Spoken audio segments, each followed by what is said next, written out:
안녕하세요. 안녕하세요. 오늘은 닝닝이 말해주는 무서운 공포 라디오. 소리는 잘 들리시나요? BGM 소리.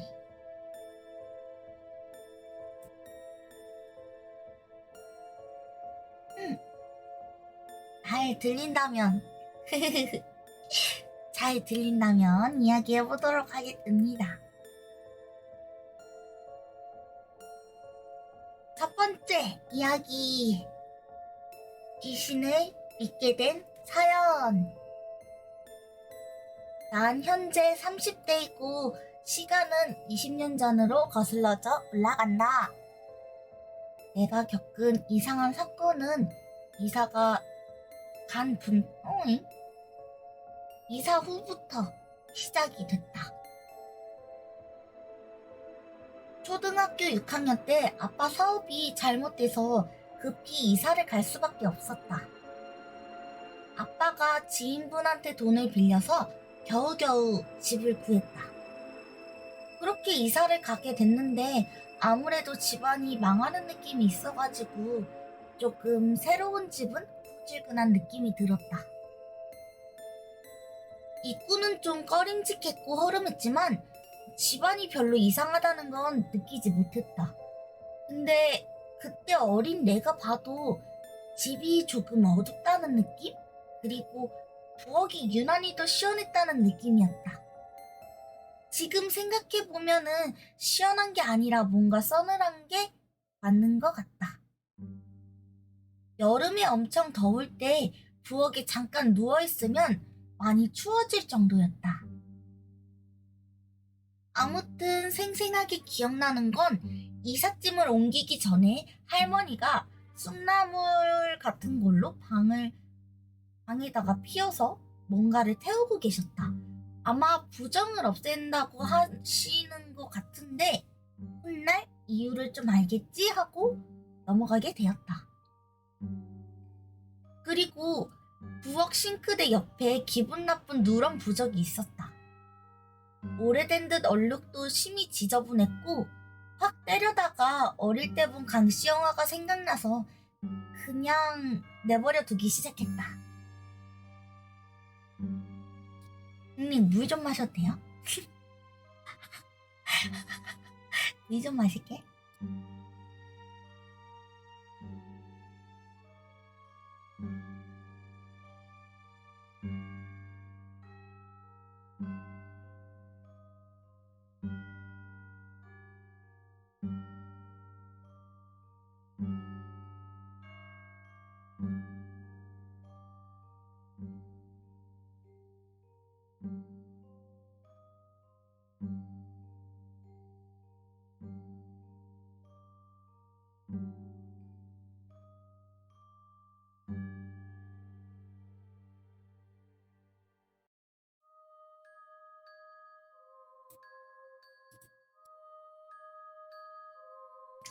그러면 이어서 읽도록 하겠습니다. 그때 내 방은 나름 넓은 편이어서 집이 망했든 말든 어린이 같은 마음에 설렜었다. 난 그 집을 이사 오기 전에 한 번도 가위 같은 걸 눌려본 적이 없었다. 그런데 3일째 되던 날 잠을 자려고 몸을 누웠는데 몸이 땅에 꺼지는 느낌이 들기 시작했다. 그때 그게 뭔지도 몰랐고 그냥 신기하네 라고 넘어갔는데 그때부터 시작이었다. 내가 알 수 없는 소리를 듣게 되기 시작한 게. 일단 잠을 자려고 하면 주기적으로 새끼리 부딪히는 소리가 들렸고 그 소리가 너무 날카롭고 시끄러워서 잠에서 자주 깨곤 했다. 예를 들면 카가강캉캉캉 이런 느낌? 대체 새끼리 부딪히는 건지? 짜증나기 시작했고 왜 이렇게 약간 시끄러운지 짜증나기 시작했나봐요. 시끄러워서 잠에서 깨면 일어나면 소리는 약간 시끄러워서 잠에서 깨어나 일어나면 소리는 귀신같이 멈췄다. 처음에는 이 오밤중에 미 엑스놈이 뭘 두드리나? 뭘 만드나? 왜 금속끼리 부딪히지? 그런 생각을 다 했다. 그런데 가족들은 다들 새근새근 잠만 잘 자고 나만 그 소리를 듣게 되는 거였다. 그리고 나만 깨게 되었다. 어디서 들어본 소리 같은데 도대체 뭔지를 정체가 알 수 없으니까 제일 짜증이 나기 시작했다. 그런데 소리는 항상 내가 자는 왼편에서 들렸다. 그렇게 주기적으로 새소리를 들으며 지내던 중에 또 소리가 나기 시작한 것이었다. 무시하려고 자려고 했는데 내 옆에 누군가 다가오는 기척이 느껴지기 시작했다.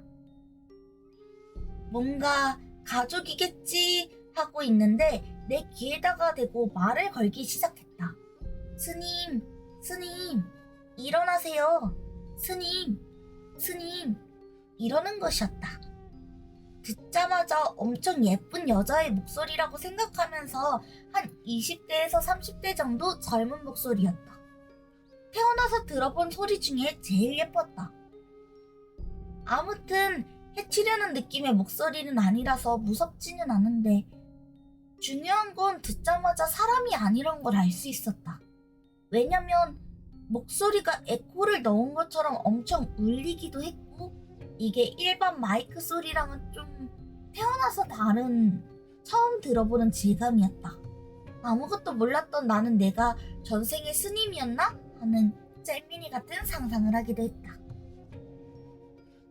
생활이 엄청 괴로웠는데 나름 장남이어서 부모님께 걱정 끼치고 싶지 않았다. 그래서 내가 겪은 일들은 부모님께 말씀드릴 수 없었고 그냥 내가 이상한가 보다 하고 버티고 버텼다.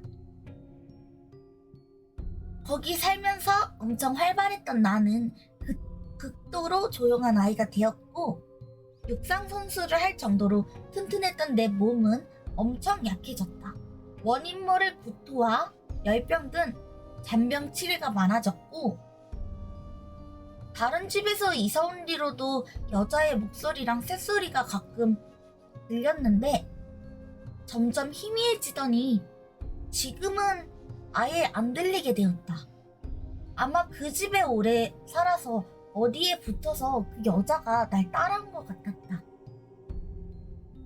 그때까지는 귀신을 믿지 않았다. 그냥 내가 겪은 특이한 경험 정도로 생각하고 있었다. 그렇지만 내가 귀신을 믿게 된 건 지금부터였다. 그렇게 그 이상한 기억들을 생각하고 그렇게 그 이상한 기억들을 잊고 살 때쯤 한 대학교쯤에 우연히 부모님한테 그 집에서 겪은 일들을 말했다.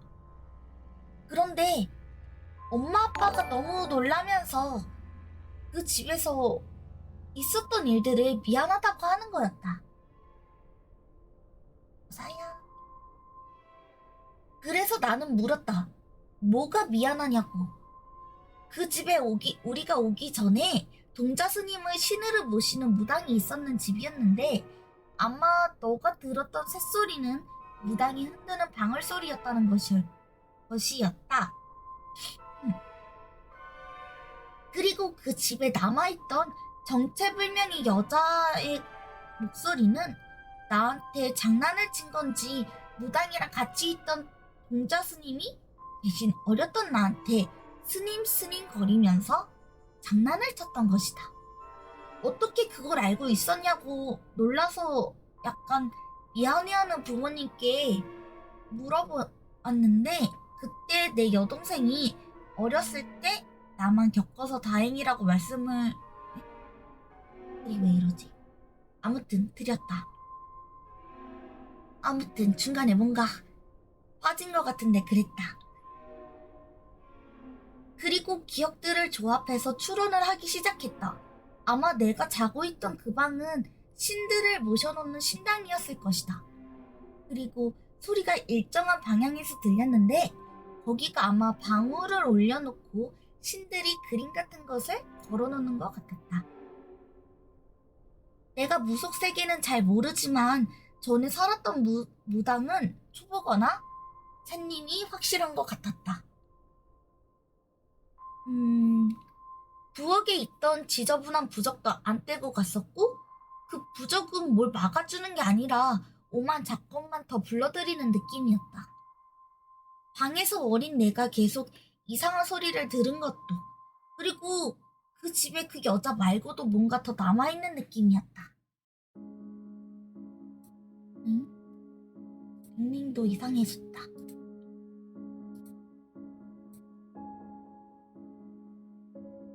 아직도 그 여자의 정체는 잘 모르겠다. 보통 무당이 떠날 때는 깔끔하게 떠나지 않는가? 아무튼 전에 살던 무당이 뒤처리를 안 한 것 같았다. 내 말을 듣고 우리 가족은 모두 어안이 벙벙했다.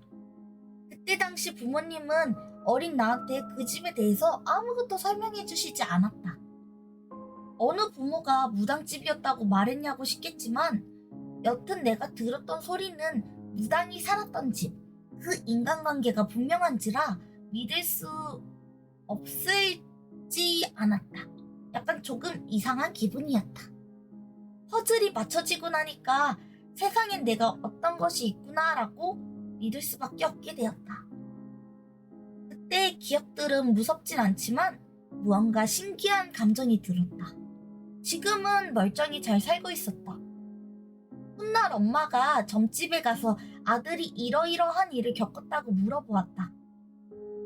무당분이 아들은 다른 문제가 없고 영이 맑고 감각이 다른 사람보다 예민해서 그냥 본인만 겪은 이야기라고 하네요. 무당분이 엄마한테 신경 쓰지 말라고 했던 건 그냥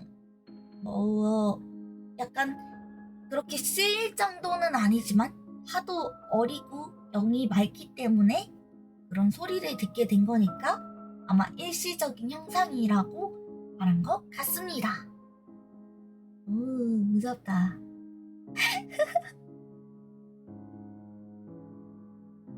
무섭죠?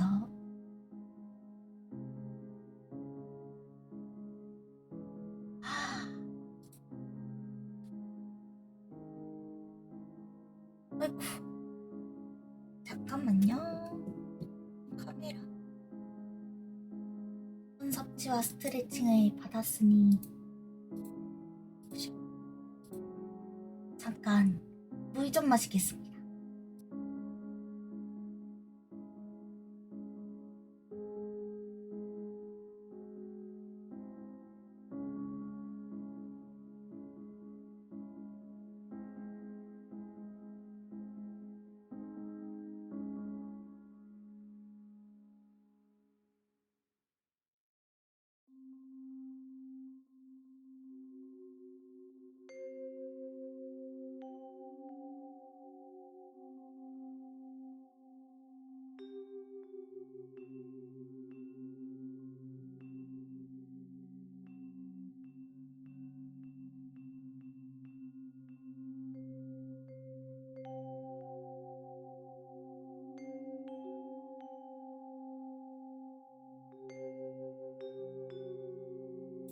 다음 괴담 얘기하기 전에 잠깐만 뭐 좀 마실게요. 자다 일어나서 목이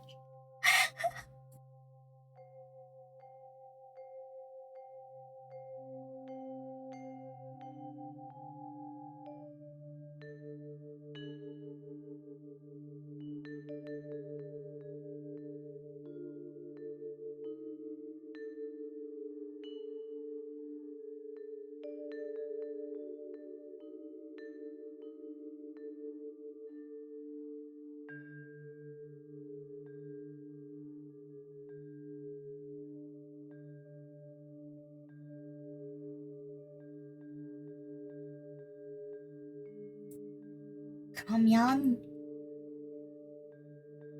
이어서 다음 이야기를 해보도록 하겠습니다.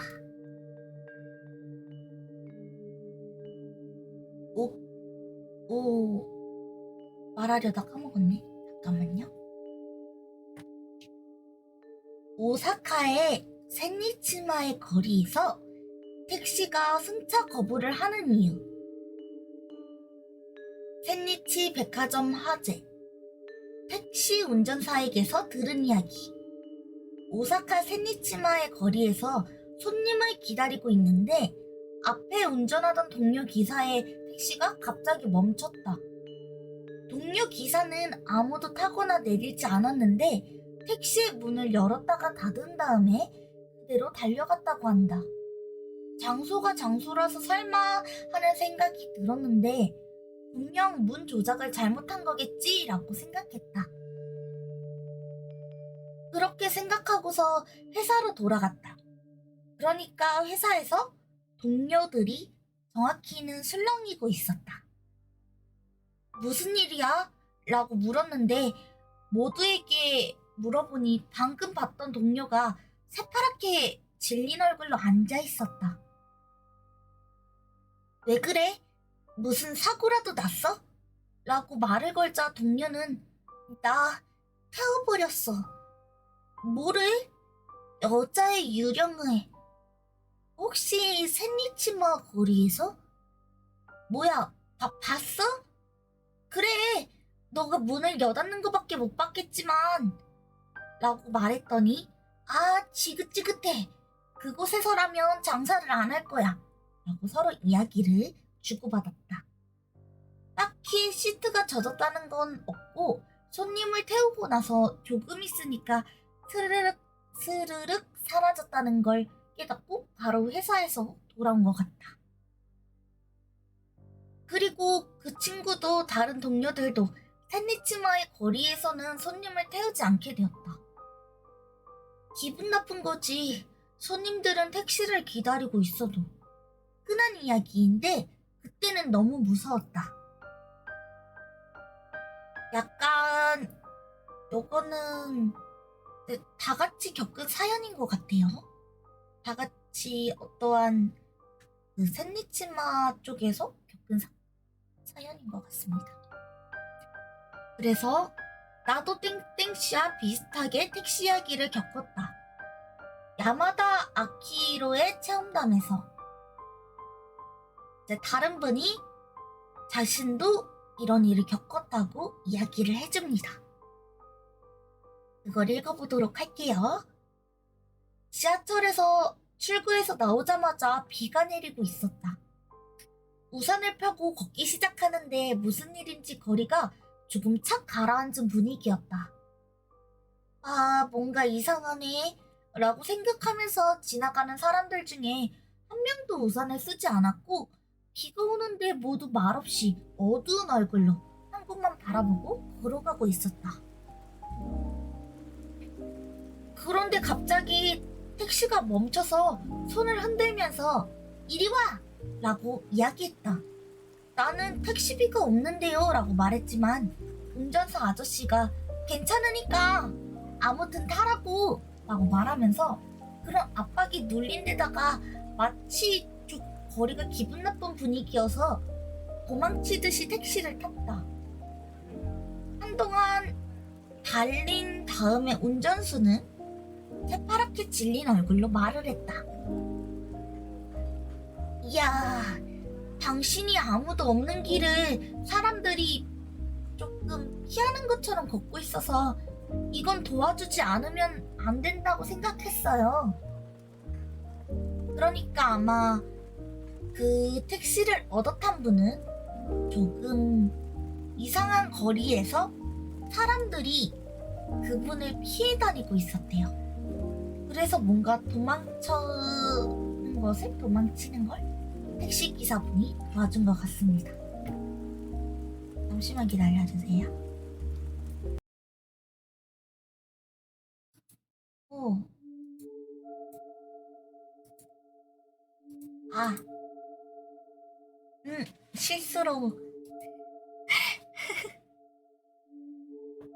실수로 BGM이 실수로 BGM이 카페의 BGM이 돼버렸네. 아무튼 그래서 그 전전에 이야기했던 샌니치마에 대해서 누군가 답을 달았습니다. 이전에 이야기했던 샌니치마 거리에서 대한 일, 이거 꽤나 유명한 일 아닌가요? 나는 오사카에 갔던 적은 없지만 부모님께서 얘기하시기로는 옛날에 굉장히 심한 빌딩 화재가 있었던 것 같아요. 가설로 통로 위로 30명 정도 스스로 떨어져서 죽은 것 같다고 이야기를 들었어요. 당시 건물의 1층은 재건축을 했다고 하는데 건물이 들어가기 전에 일단 터가 처형장이나 무덤이었다고 하네요.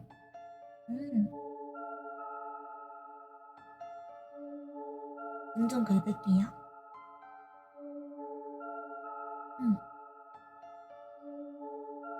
쇼와 47년, 그러니까 1972년에 오사카 세니치마의 거리에는 백화점이 있었습니다. 사망자 수는 제 손에 자료가 없어서 잘 모르겠지만 약간 조금 참사라고 부를 만큼 사고가 있던 것은 확실합니다. 게다가 그곳은 후랭탕 넘바라는 백화점이 있었던 장소입니다. 몇 년 전에 밤에 놀러 갔다가 새벽 3시쯤을 넘었을 때 남바 백화점 근처에서 택시를 잡으려고 했어요. 전부 저를 봐도 근데 그냥 지나치기만 하는 거였습니다. 분명히 나를 보고 있는데 승차 거부를 하더라고요. 그래서 택시 승강장이 아닌가?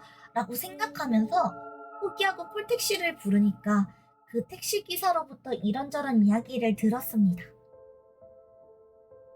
그곳은 한밤중에 젊은 여성이 나와도 절대 아무도 태워주려고 하지 않아요.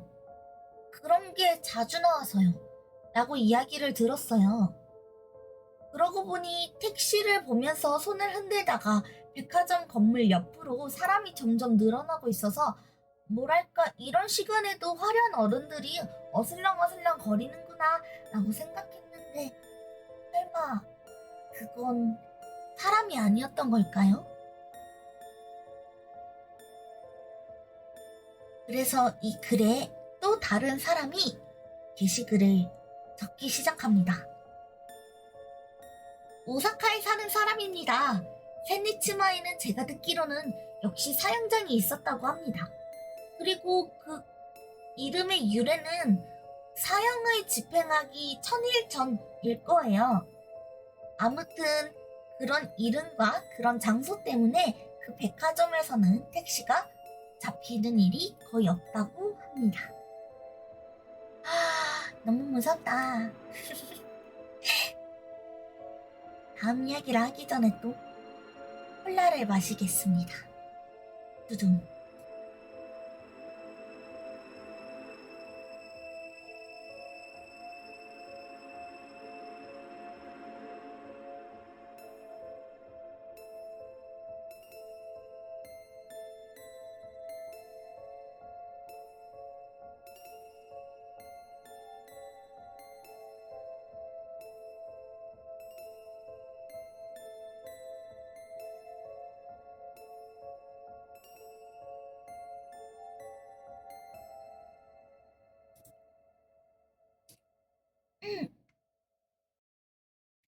네, 닝닝 잊고 있었던 게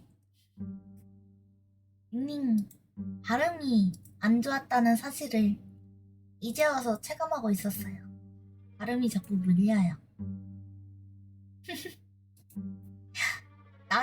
그래도 나름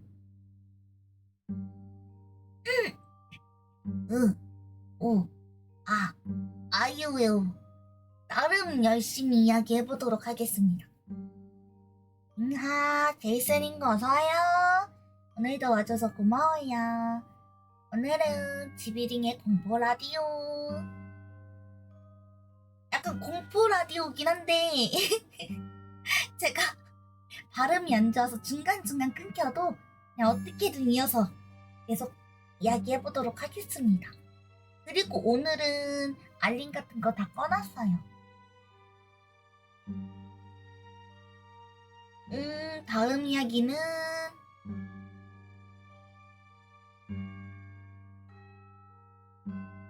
할아버지랑 야시장 이라는 제목의 이야기입니다. 그러면 계속 이어서 이야기를 해보도록 할게요. 예전에 한번 쌌었는데 고등학교 2학년 때 꿈을 꿨어. 외할아버지랑 우리 동네 산책을 하는데 평소에는 못 보던 야시장이 열린 거야. 그래서 할아버지랑 꿈속에서 여기저기 구경하는데 음식들 상태가 다 쉰 느낌에 파리로 휘휘 날아다니고 뭔가 잠깐만요. 콜라 먹었더니 허트름 나왔어. 뭔가 아무튼 영 살 게 없는 거야. 그래서 그렇게 구경을 하다가 야시장 끄트머리쯤에 다다랐을 때 달콤한 향기가 확 나는 거야. 진짜 달콤해가지고 그 가게를 가니까 석류를 왕창 쌓아두고 팔고 있더라고. 근데 꿈속이었지만 아직도 기억에 날 만큼 달콤한 향에 뭔가 속이 꽉 차고 되게 예쁜 석류였어. 그래서 할아버지한테 하나 사달라고 했는데 이상하게 할아버지가 머뭇머뭇거리시는 거야. 보통 손자 중에서 날 제일 예뻐하셨어. 내가 어렸을 때 죽을 뻔하고 계속 몸이 약했어가지고 나를 제일 예뻐하셨는데 그런 할아버지 행동이 되게 의아했어. 할아버지가 결국엔 사주시긴 하셨는데 그렇게 사주신 석류를 한 입 크게 물었는데 진짜 향기롭고 달콤했어. 그렇게 와 맛있다 하면서 잠에서 깬 후에 학교에 갔는데 오후쯤에 집에서 급하게 연락이 왔대. 담임 선생님께서 찾으시니까 알고 보니까 외할아버지가 돌아가셔서 급하게 집에 오라는 거였어. 여기까지는 내가 그냥 그러려니 한가 보다라고 생각했는데 다시 한번 석류에 대해서 찾아보니까 죽음을 상징하는 과일이라고 누가 써놨더라고. 그래서 찾아보니까 정말로 석류는 저승에서 여왕 페르세포네가 상징하는 과일이더라고.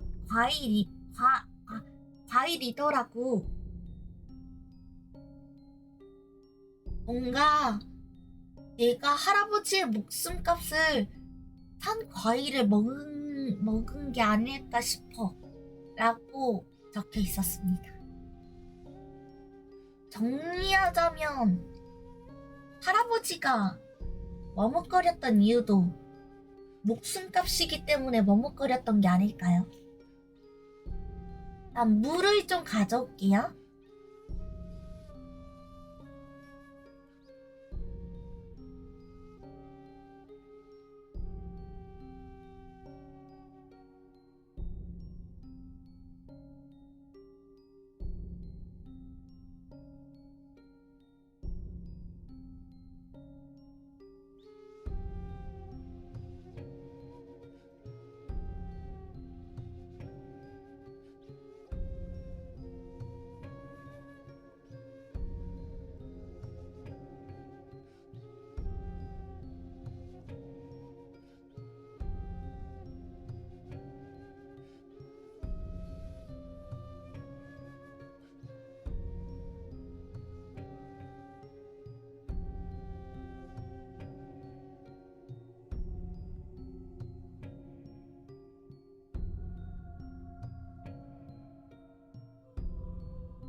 물은 이야기가 한번 끝날 때마다 먹을 거니까 따로 안 눌러주셔도 될 것 같아요. 감사합니다. 힘들어 물 가져오기.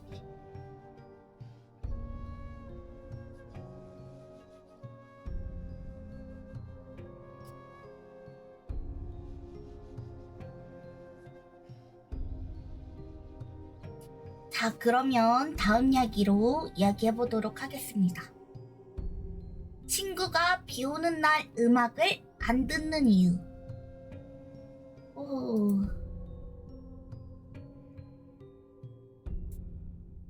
왜 안 들은 걸까요? 약 10년 전에 내가 중학교 2학년이었던 시기에 우리 학교는 아파트 단지 속에 있어서 반에서 30명 정도가 그 아파트 주민이었어. 지금도 그런진 모르겠는데 그때는 출석부가 교탁 위에 있었고 출석부 맨 앞장에는 학생들 이름과 집 주소 그리고 부모님 전화번호랑 학생 전화번호가 적혀 있었어. 나는 내 친구가 반에서 유일하게 네모네모동이 아닌 동그라미 동그라미 동에 살았는데 나는 15년간 그곳에서 자라고 그 다음에 난생 처음 들어보는 지명이라 친구한테 다른 지역에 사는 거냐고 물어봤어. 응? 이거 가져온 글이 잠깐만요. 나도 이해를 못했어. 아, 그러니까 친구한테 얘기했던 같은 동을 물어보니까 15년간 글을 쓰신 분은 거기서 살았는데 친구도 거기 산다고 이야기를 했는데 뭔가 서로의 말이 안 맞았나 봐요. 아무튼 그래서 친구는 우리 지역과 옆 지역의 경계에 산다고 말했고 버스로 2-30분이면 걸린다고 대답해 주셨기 때문에 자기네 집이 약간 가든 고깃집 같은 곳이었는데 놀러 오라고 말해줬어, 나에게. 그래서 그래 이러고서 대충 대답을 하고 나니까 대수롭지 않게 넘겼어. 그렇게 학교 생활을 하던 여름방학 날에 빈둥빈둥 놀던 나에게 엄마가 친구네라도 놀러가서 약간 놀다 오라고 짜증을 내셨어. 때마침 친구가 놀러 오라고 문자를 보내서 나는 친구가 알려준 버스 정류장에 묘하게 낡은 버스를 타고 친구 집에 가게 되었어. 그 당시 우리 동네는 재개발이 이루어지던 시기였는데 내가 살고 있던 아파트 단지와 그 근처 상가에 5분만 들어가면 판자촌이 나오는 곳이었어. 낮은 담벼락에다가 빨간 스프레이로 온갖 낙서가 적혀있고 지붕도 없고 판자 하나로 덮은 듯한 그런 집들이 골목을 이루고 있었어. 학교 앞에서 탄 버스가 그 좁디 좁은 판자촌 골목을 지나가는데 버스 하나에 골목이 가득 찼어. 낡은 버스가 비포장 도로로 울퉁불퉁한 길을 건너서 나오자 다른 도시로 이어지는 큰 도로와 땡땡씨 안녕히 가세요 라는 표지판이 나왔어. 도로 옆에는 언덕이 있었는데 친구가 알려준 대로 난 그 앞 버스 정류장에서 내렸어. 언덕에서는 농사 같은 걸 짓는 모양인지 무성한 풀들과 왼쪽에는 빨간 글씨로 토마토라고 적힌 편말이 보였어. 그런데 글씨가 마르기 전에 비가 왔었는지 빨간 페인트가 밑으로 흘러서 피처럼 보여서 조금 오싹했어. 길이 어렵다고 마중 나온 친구한테 저 토마토는 괜히 무섭다 킥킥 이러면서 장난을 치니까 친구가 오른쪽을 가리키면서 저기는 무덤이야 라고 대꾸하길래 조금 기겁했어. 실제로 오른쪽에는 무덤 몇 개가 보였어. 친구한테는 너 여기 안 무서워? 라고 물어보니까 나는 여기서 계속 살아서 괜찮대. 어렸을 때 동네 친구들이랑 여기서 노는데 뱀도 나왔다고 하더라고. 아무튼 그래서 그 언덕을 내려오고 평지를 조금 걸으니까 친구네 집 겸 약간 고깃집이 보였어. 1층에서 가든을 하고 2층에서 방을 쓰는 구조였는데 친구네 어머니가 고기랑 비빔냉면을 엄청나게 맛있게 만들어주셔서 되게 즐거웠던 기억이다. 하여튼 그 언덕을 내려오고 평지를 좀 걸으니까 친구네가 보였어. 그러다가 이제 약간 먹고 놀고 그 다음에 친구 방에 갔대요. 친구 방에서 신나게 놀다가 저녁이 됐는데 갑자기 비가 오는 거야. 늦은 시간이겠다, 비도 오겠다. 나는 이만 간다고 나왔어. 친구가 우산도 빌려주고 정류장까지 바래다줘서 계약날 보자고 하고 헤어졌어.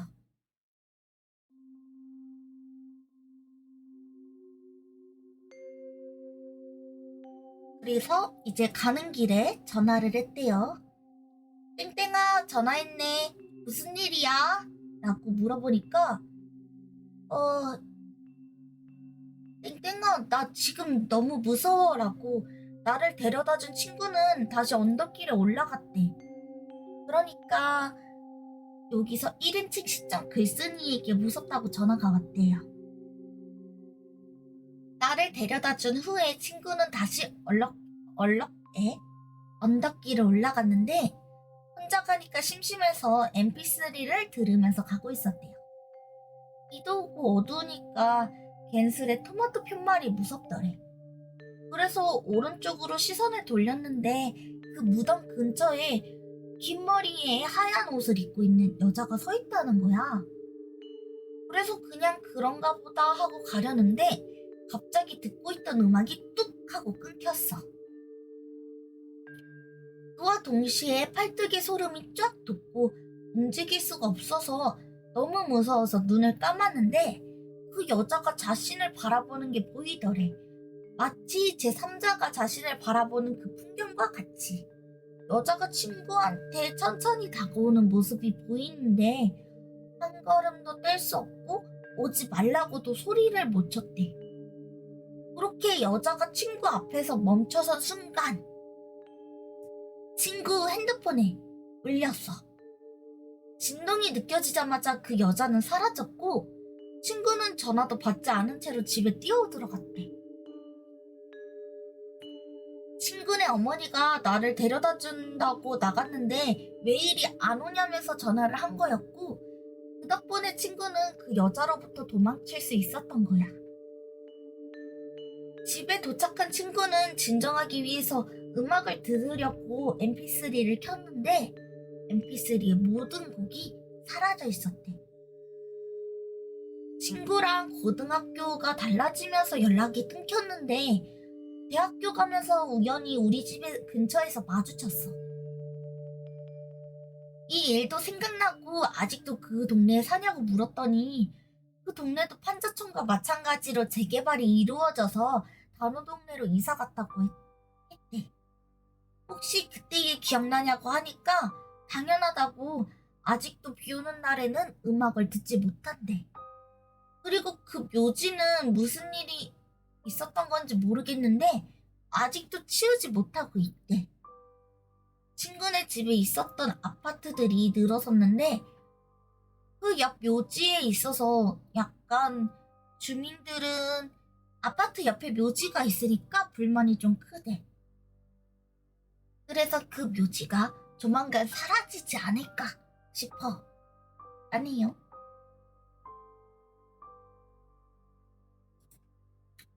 이거는 이제 비 올 때 노래를 들으면 안 되는 이유. 맞습니다. 무섭군요.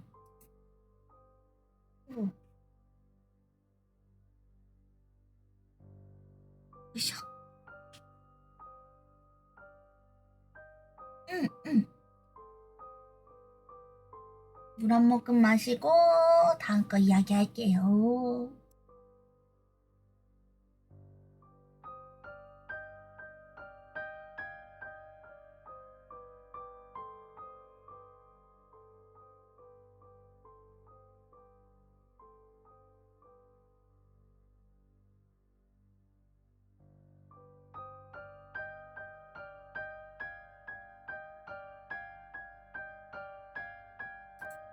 자, 그러면 이어서 다음 이야기를 해보도록 하겠습니다. 내가 한 4살에서 5살 때 교회를 가려고 일찍 일요일 아침에 엄마가 다 옷 입히고 있는데 내가 밖에 보면서 엄마, 밖에 비 와. 계속 이랬대. 그래서 엄마가 창문 열고 손 내미니까 비 안 오길래 아니야, 비 안 와. 이렇게 대답을 했는데 나 옷 다 입히고서 얻고 집 밖에 나가자마자 우리가 딱 나오자마자 소나기가 후두두둑 쏟아졌대. 그래서 엄마가 당황했는데 내가 엎인 채로 엄마 귀에다가 대고 무섭지? 라고 이래서 소름이 돋으셨대. 단편이긴 한데 어렸을 때 아이들은 조금 지금은 모르는데 어렸을 때 했던 행동들 기억은 안 나지만 꽤나 소름 돋게 했던 이야기가 많은 것 같아요. 링고타치들도 그런 이야기가 있을까? 어렸을 때 나는 기억 안 나는데 부모님을 놀래켰던 기억, 그런 게 꽤나 많이 존재하는 것 같아요.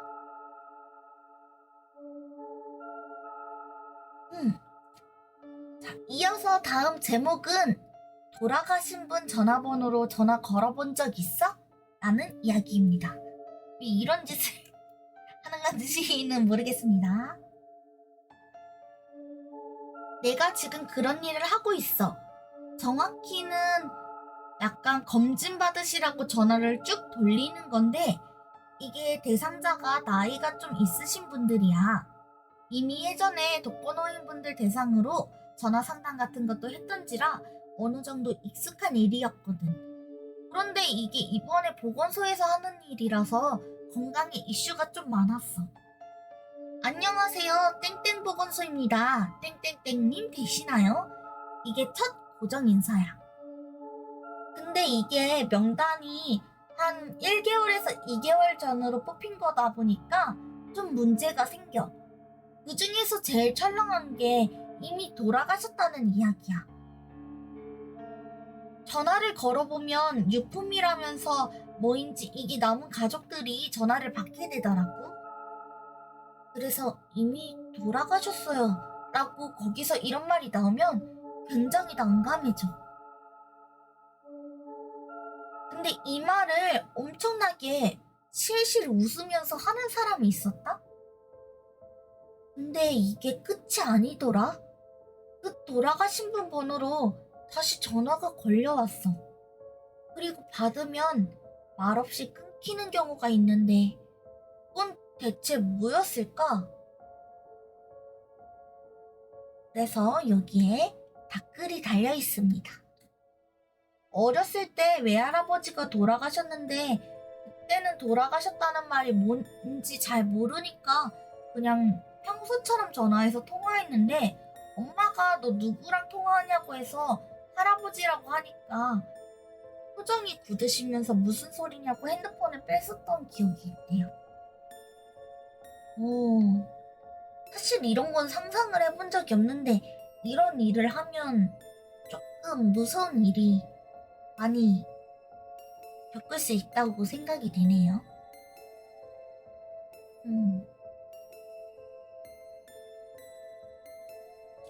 자, 그럼 다음으로 이어서 도깨비가 살려준 이야기라는 제목의 글을 이야기해보도록 하겠습니다.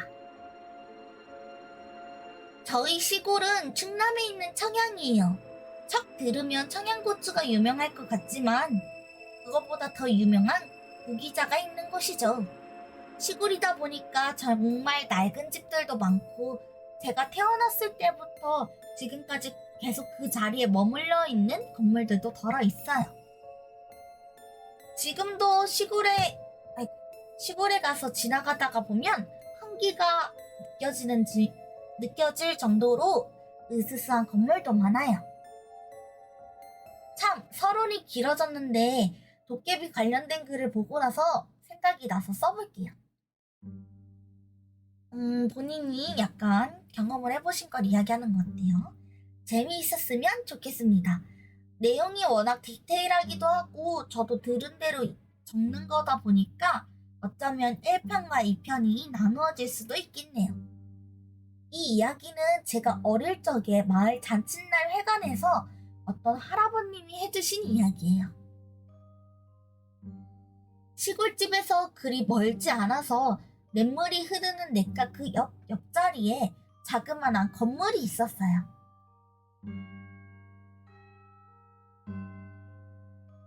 지금은 그 건물이 너무 오래되고 낡아서 약간 할아버님은 젊은 시절에 그때 그 건물은 누군가 돌아가셨을 때 관을 짜주시는 임시로 짠 관을 보관하는 건물이었다고 해요.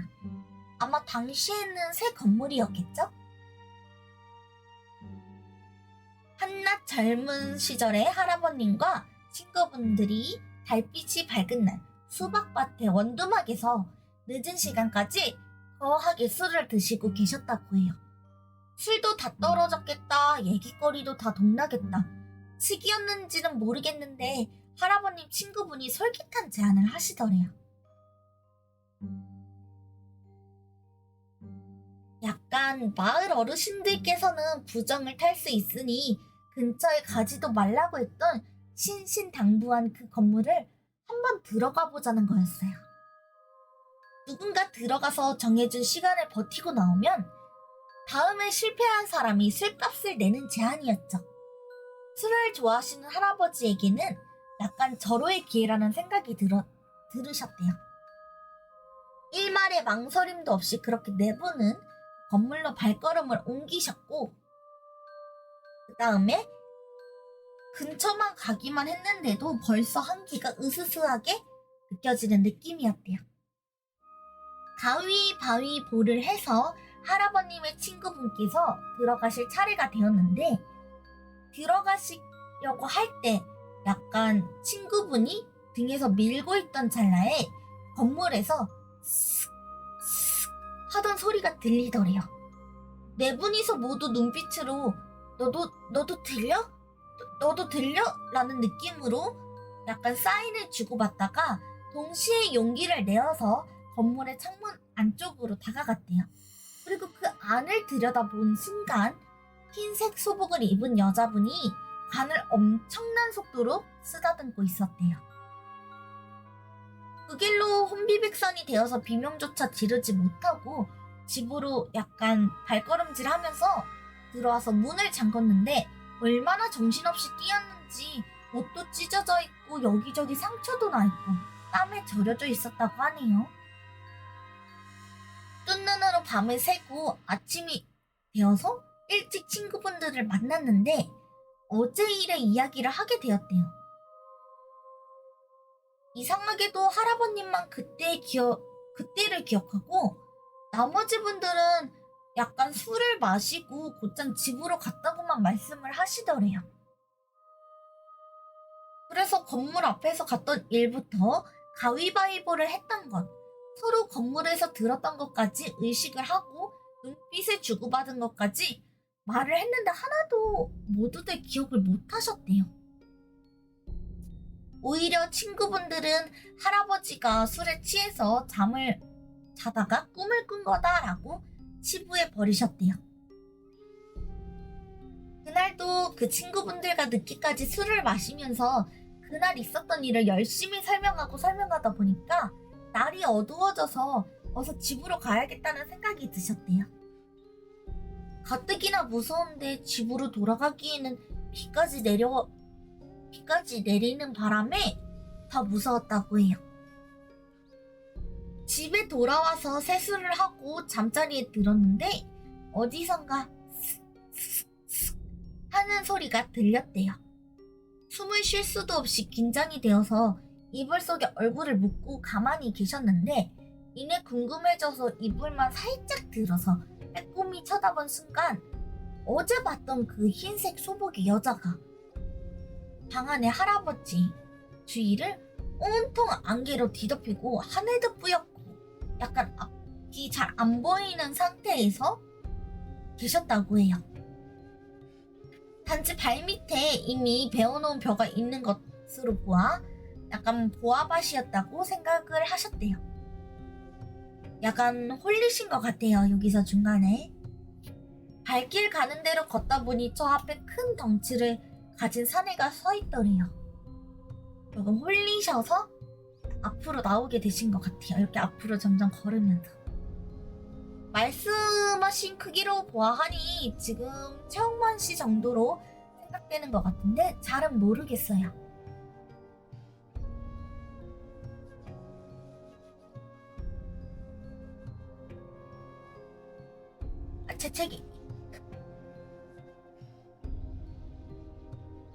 안 나오네요.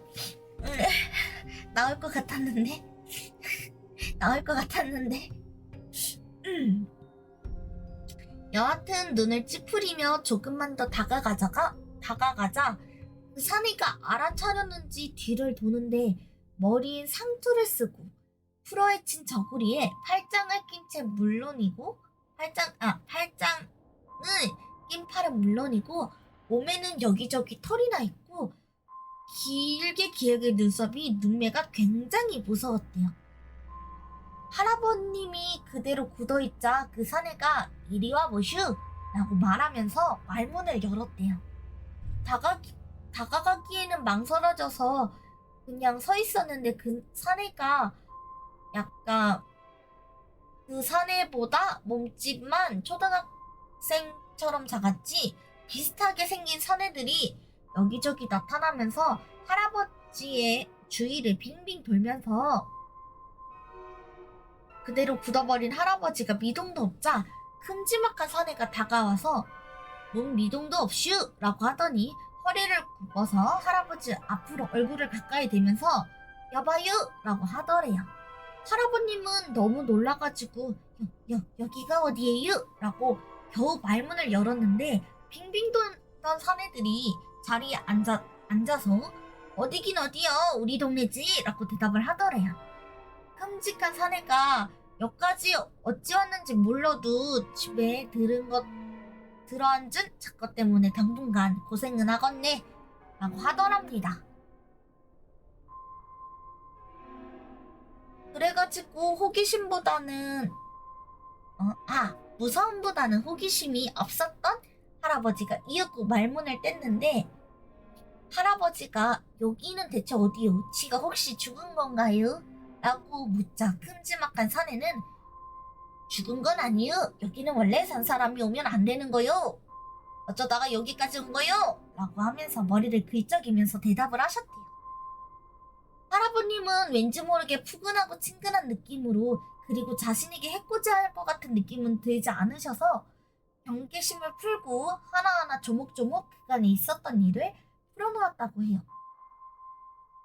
그때 큰 사내가 입을 떼기도 전에 앉아있던 작은 사내가 재채기를 했는데 날아갈 듯 옷이 휘날리고 태풍이 집어삼키듯이 등 뒤로 엄청나게 심한 바람이 지나갔다고 해요. 이윽고 재채기를 마친 작은 사내가 큰 사내를 바라보면서 약간 딱 보니까 그 여자구만 했더래요. 그런 식으로 욕짓거리를 하던 약간 그 작은 사내를 보던 할아버지가 몸을 떨고 계시자 큰 사내분이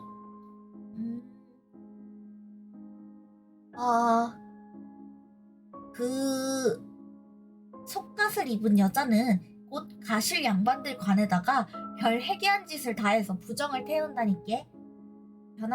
편하게 갈 양반도 그 여자 때문에 못 가고 여기저기서 도는 거야. 얼마나 불쌍한지 라고 이야기를 했대요. 어쨌든 그 여자가 무슨 바람이 불어서 그쪽 양반에 갔는지 모르겠지만 집안에서 봤다는 것부터가 위험하구먼. 목숨 부지하기 힘든 거 알간? 그리고 여기는 우리가 사는 곳이여. 산 사람이 못 들어올 뿐이지 엄연히 여기는 우리 동네고 그쪽 양반이 꾸는 꿈도 아니여. 그것만은 알아. 라고 얘기를 마친 순간 뿌연 하늘만 바라보더래요.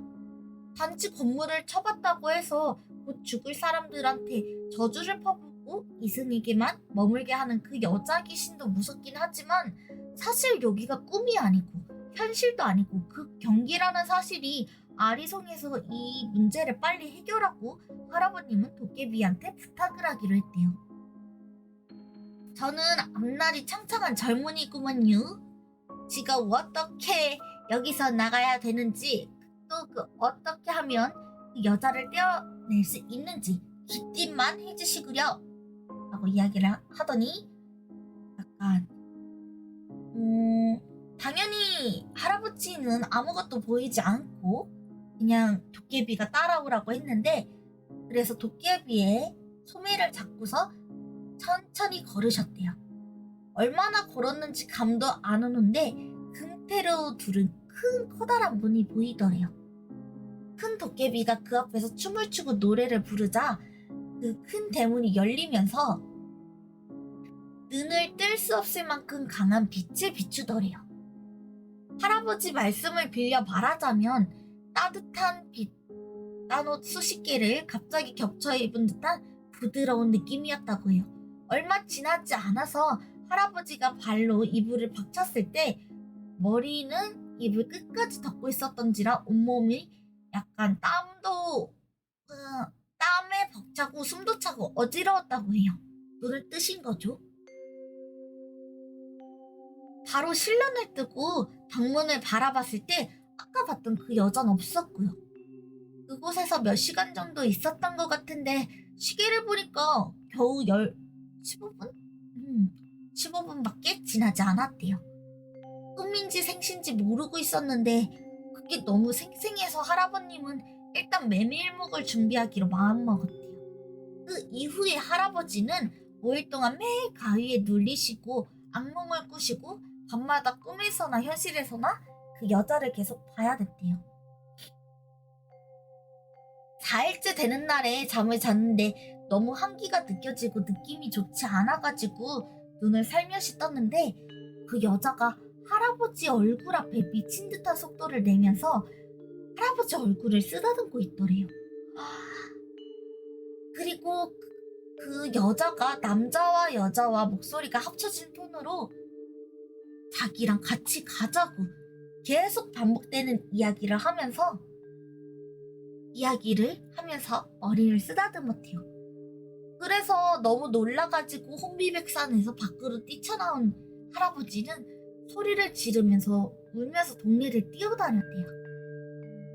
마지막 5일째 되는 날에 할아버지는 모아뒀던 돈을 탈탈 털어서 메밀묵을 엄청나게 많이 준비해가지고 해가 질 무렵부터 대문 앞에 메밀묵을 놓아놓으셨대요. 그리고 돌아다니면서 대접이 아니라 대야에 담아뒀으니 좀 도와주셔요 라고 중얼거리고 방으로 돌아왔대요. 문도 다 걸어 잠그고 이불도 푹 뒤집어 쓴 채로 방 안에 얼마나 있었을까요? 꾸벅꾸벅 졸고 있었는데 밖에서 친구분들이 다급하게 부르는 소리가 들리더래요.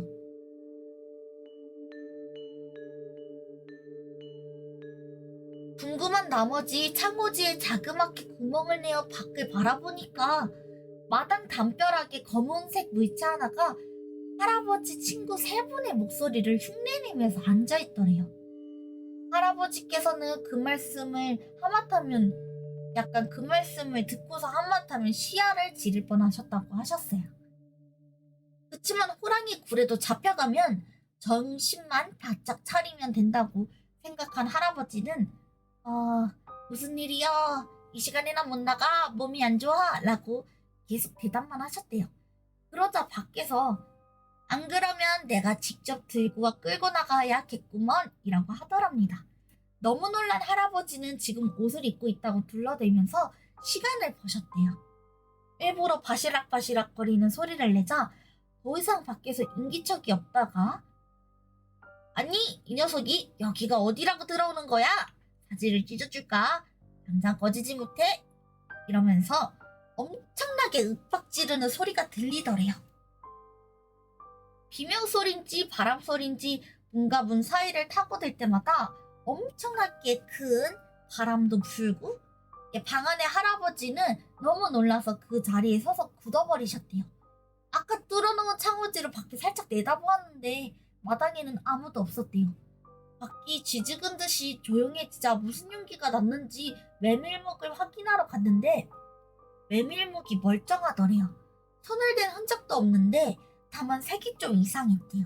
메밀묵의 색이 약간 어둑침침? 뭔가 상한 느낌의 색깔로 변해 있었다고 해요. 대문 밖에 나가보니까 어스름하게 비추는 달빛 아래 원두막으로 가는 방향으로 그때 보았던 큰 도깨비가 주위에 도깨비 불을 몇 개 켜놓고 함께 덩실덩실 거리면서 걸어가더래요. 그 이후에는 도깨비도 그 귀신도 꿈도 가위도 악몽도 아무것도 눌린 게 없대요. 그러면서 저한테 호기심이라도 그 건물에 가지 말라고 신신당부를 하셨어요. 굉장히 오랜 시간이 지난 뒤였는데 불구하고도 저한테 그런 일이 생길까봐 항상 노심초사하시는 것 같아요. 이렇게 할아버지의 옛날 이야기에 도깨비를 봤던 이야기가 한 편이 또 끝이 났습니다. 오, 옛날에는 있었겠죠? 지금은 뭘까? 지금은 그냥 평범하게 시대에 맞춰서 둔갑해서 지내시지 않을까요? 아무튼 물 마시고 오겠습니다.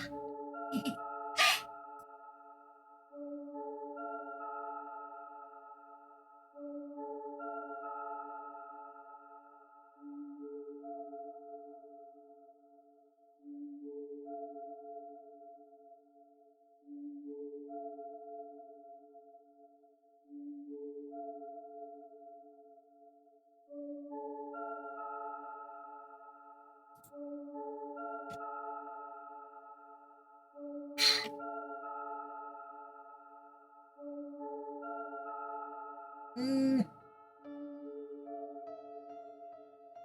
다음은 조금 짧은 걸로 이야기해볼까요? 음,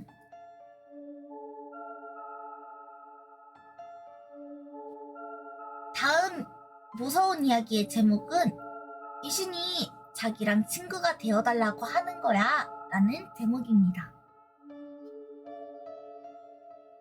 괴담은 아니고 내가 옛날에 꿨던 꿈인데 웬 남자 귀신들이랑 어쩌다가 친해졌어.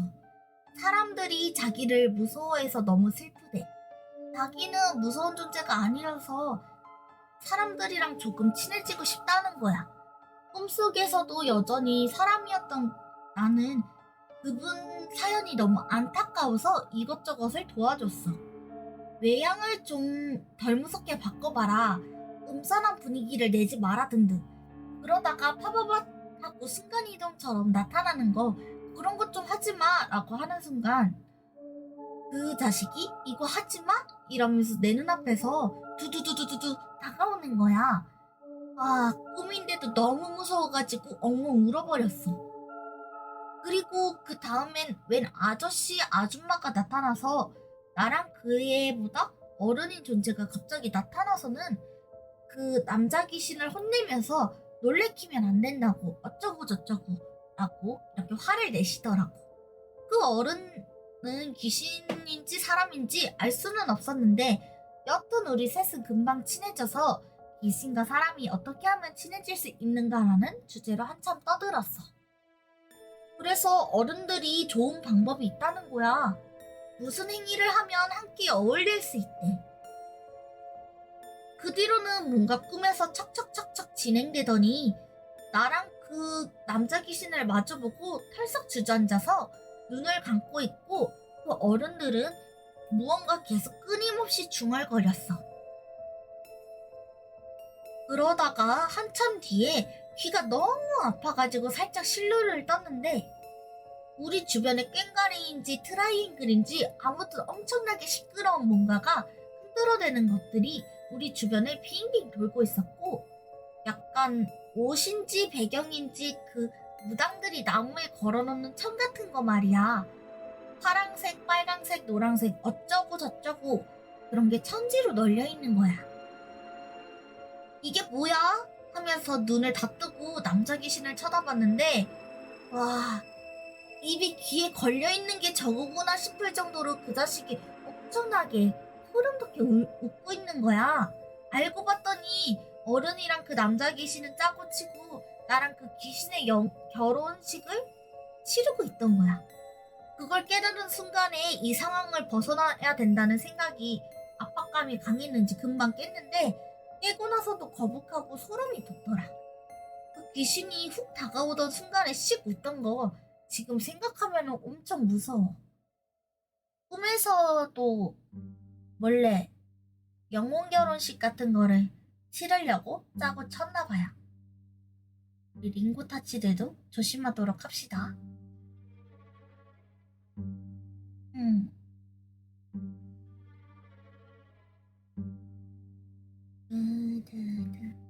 빠밤.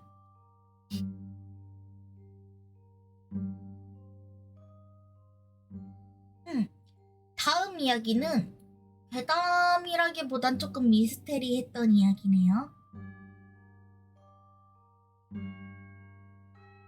제목, 괴담은 아니고 그냥 이상했던 일을 겪은 적이 있어. 몇 년 전 원룸에서 자취했을 때의 일이야. 위치도 좋고 채광도 좋아서 물도 잘 나오는 데다가 그럭저럭 가격도 괜찮아서 조금 15평짜리 집이라서 보자마자 계약을 했어. 화장실 입구가 신발장이 있긴 했는데 이전 집도 그런 구조였어. 나한테는 큰 문제가 아니었어.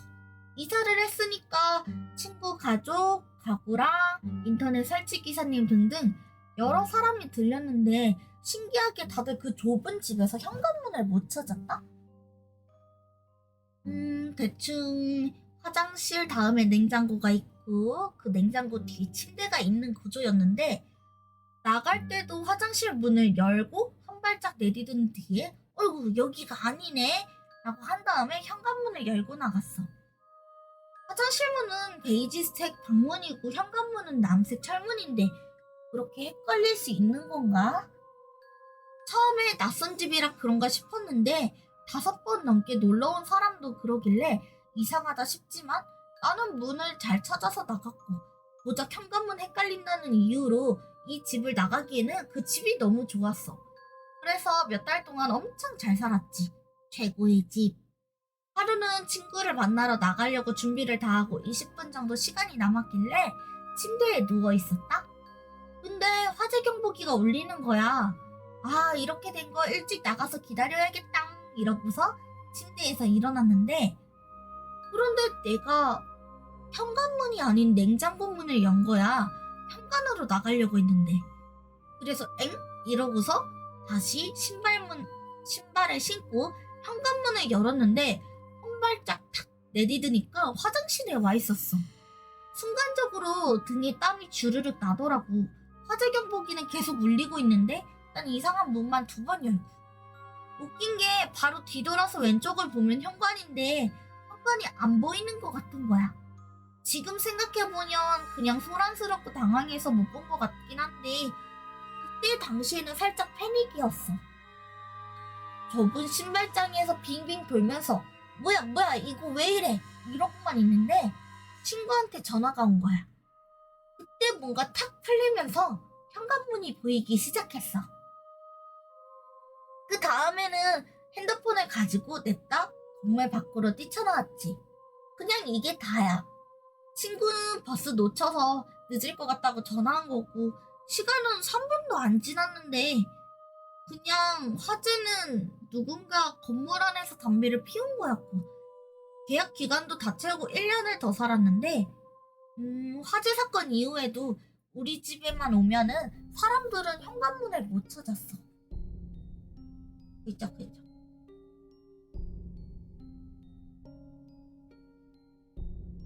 팔 긁는 중. 아무튼 되게 기묘한 이야기죠. 방은 되게 작은데 다들 신발장 문을 열거나 냉장고 문을 열거나 현관문을 못 찾는다는 게.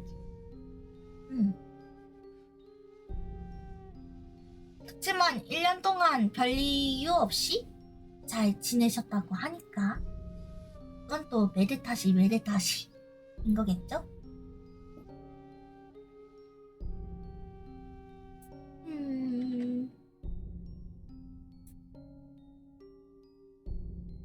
그러면 물을 마시고 또 무서운 걸 이야기해보도록 하겠습니다.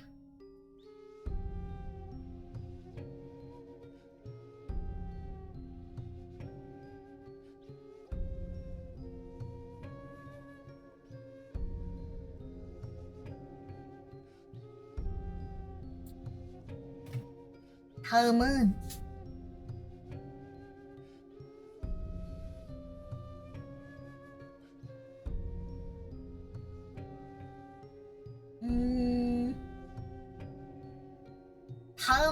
아까 사연이랑 조금 비슷하네요. 괴담은 아닌데 아기인데? 어잉? 괴담은 아닌데 아기들은 뭔가를 본다고 하잖아. 나는 한 4살, 5살 때 아기가 놀러 온 적이 있어, 우리 집에. 한쪽 벽이 유리창인 내 방에서 놀아주고 있었다? 근데 내가 유리창을 등지고 아기는 나랑 마주보고 놀고 있는데 자꾸 내가 아닌 내 어깨 너머를 보는 거야. 그래서 갑자기 저 제목 말대로 생각이 나서 그냥 아무 생각 없이 아기를 안고서 뭐 보고 있어? 라고 물어봤는데 손가락으로 유리창 위쪽을 가리키면서 할아버지! 이러는 거야. 우리 아파트인데. 그래서 혼자 갑분싸 돼가지고 이 호기심이 아기한테 하나 더 물어봤다? 할아버지가 왜 거기 있어? 뭐 하고 있는데? 라고 했더니 아기가 갑자기 양 주먹을 창문으로 때리는 신용을 하면서 라고 했어. 그래서 너무 무서워서 아기 옆구리에 끼고서 거실로 달려나갔던 기억이 있대요. 창문으로 계속 두드리고 계시는걸 아기가 따라한 거죠. 너무 무섭죠.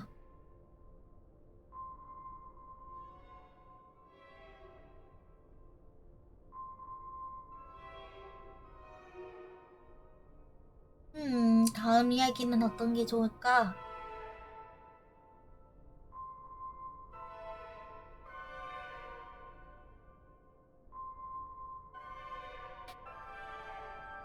음,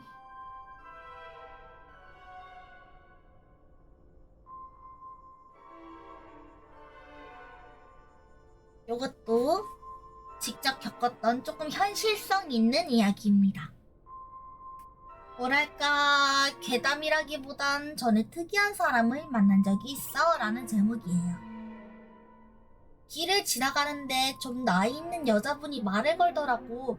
그래서 약간 신천지 아닐까 경계를 했는데 지방에서 와서 지리를 잘 모르겠다고 했어. 어디 가게 위치 좀 알려달라고 하더라고. 마침 아는 곳이어서 이리저리 설명을 해주는데 내 얼굴을 엄청 빤히 보더라. 그러면서 아가씨 기분 나쁘지 말고 들어요. 올해까지 좀 힘들 거야. 근데 8월 넘어가 봐요. 다 나아져요. 그러더라고. 몇 년간 힘든 일이 있어서 나도 모르게 예? 라고 하니까 그분이 아가씨 부모님이 이러이러해서 힘들지 어려선 이랬고 지금은 이랬고 저쩌고 저쩌고 어쩌고 저쩌고 이렇게 막 내 이야기를 하는 거야. 이상할 정도로 잘 맞아들어서 심지어 겉으론 티만 안 났지 병까지 줄줄 이야기해서 무서웠어. 한 10분, 20분 이야기를 했나? 그분이 나더러 궁금한 거 없냐고 물어보는 거야. 어안이 벙벙해가지고 에? 에? 라고 하니까 사실 안 궁금해도 돼. 내년부터는 생각하는 대로 바라는 대로 다 됩니다. 대신 착하게 살고 항상 베푸세요. 라고 그랬대. 그래가지고 그냥 알겠습니다 하고서 다시 한번 가게 위치를 확인하고 날더러 휴지나 사탕 같은 거 있냐고 물어보는 거야. 마침 알사탕 같은 게 있어가지고 드리니까 길도 알려주고 사탕도 줬으니 됐습니다. 고마워요. 하면서 휙 하고 가버렸대. 그런데 이게 몇 년 전 일인데 확실히 그 해 지나고 나서 큰일도 다 마무리되고 종종 그분이 생각나. 굉장한 타이밍이지? 아무래도 약간 이제 무언가를 보시는 무당이 아닐까 싶어요. 무당분이 아닐까? 왜냐면 뭐라고 하죠? 그거? 갔다 오면은 뭐를 낸다던데? 복채! 맞아, 복채를 내신 게 아닐까요? 알사탕과 휴지로 복채를 내신 게 아닐까 싶습니다.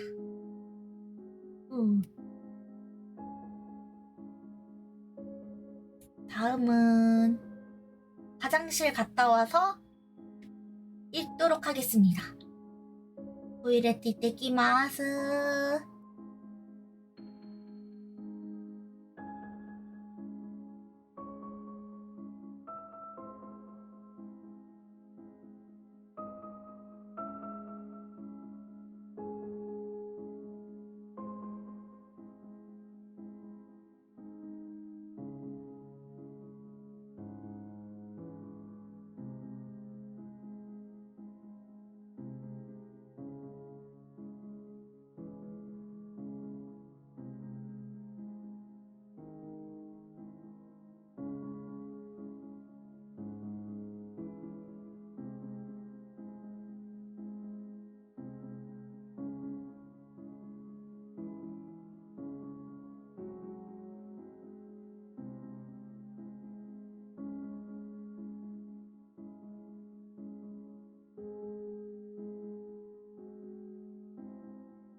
화장실 다녀왔습니다.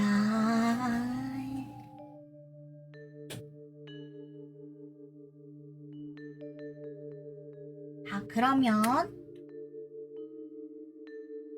마지막 이야기를 해보도록 하겠습니다. 이것은 약간 팁 같은 이야기인데요. 무속신앙의 여러가지 이야기들입니다. 제목은. 첫 번째, 진짜 용한 무당은 사주를 묻지 않는다. 사주는 태어난 날과 시를 말하는데 신점을 보는 데는 사주가 필요 없다.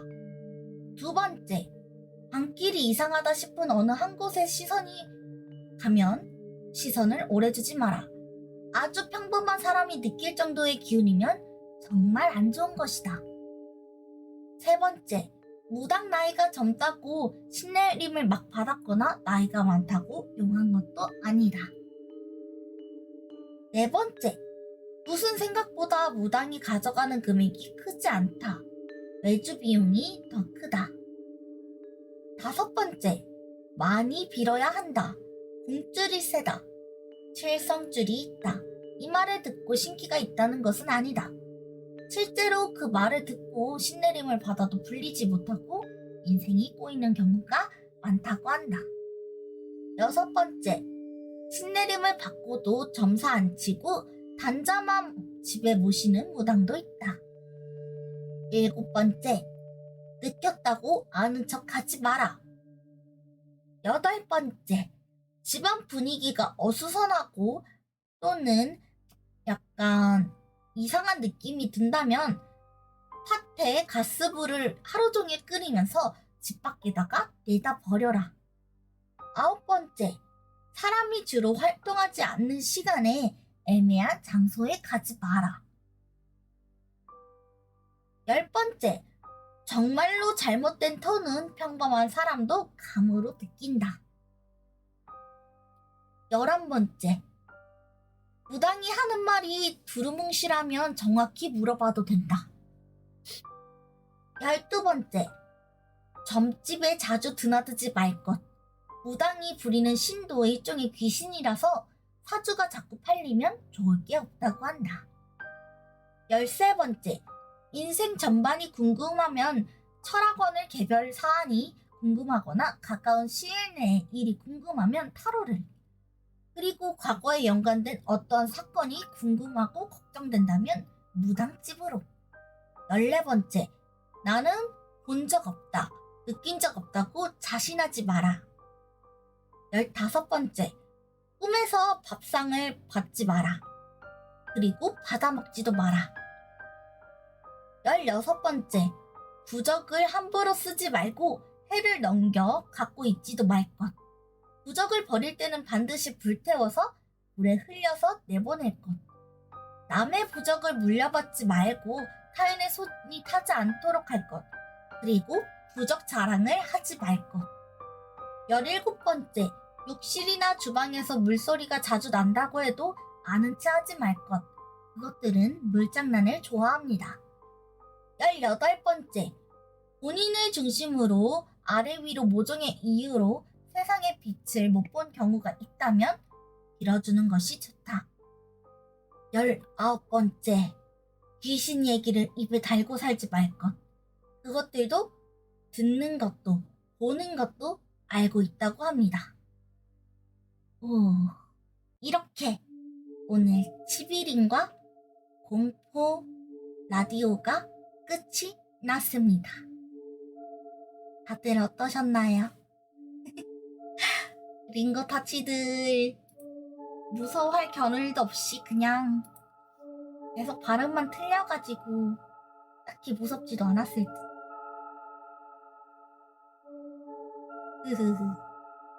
그러면 오늘 방송은 여기까지 짧게 하는 것으로 하고, 이번 주 주말에 매주 한 번씩 이어지는 링마유 합방 프린세스 메이커 주말에 팬 디코방에 언제 할지는 팬 디코방에다가 다시 공지하도록 하겠습니다.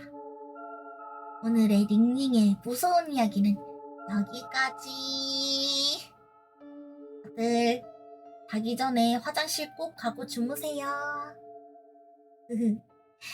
그러면 안녕.